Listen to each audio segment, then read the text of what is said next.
আমাদের বাঙালিদের কাছে কিন্তু মাছের ঝোল, ঝাল, তেল, পোস্ত, সর্ষে যাই হোক মাছটাই কিন্তু জনপ্রিয়। এমন খুব অল্প বাড়ির একটা দুটো মানুষ আছে যারা মাছ খেতে পছন্দ করে না। তো তাদেরকেও যদি এইভাবে বানিয়ে দেওয়া যায় তারাও কিন্তু আঙুল চেটেপুটে খাবে।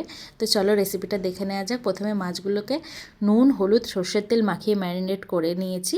এবার কড়াইতে সর্ষের তেল গরম করে এক এক করে মাছগুলো দিয়ে খুব ভালো করে এপিট ওপিট লাল লাল করে ভেজে এক এক করে তুলে নেব।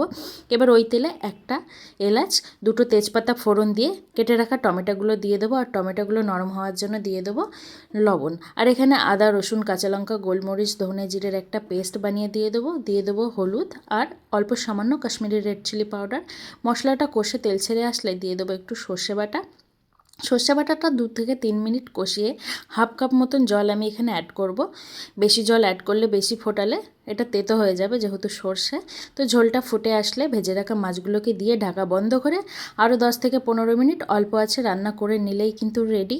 ওপর থেকে ধনেপাতা কুচি ছড়িয়ে নামিয়ে নেব আজকে কাতলা মাছের ঝাল সর্ষের রেসিপি। এভাবে বানিয়ে দেখো, অবশ্যই খুব ভালো লাগবে।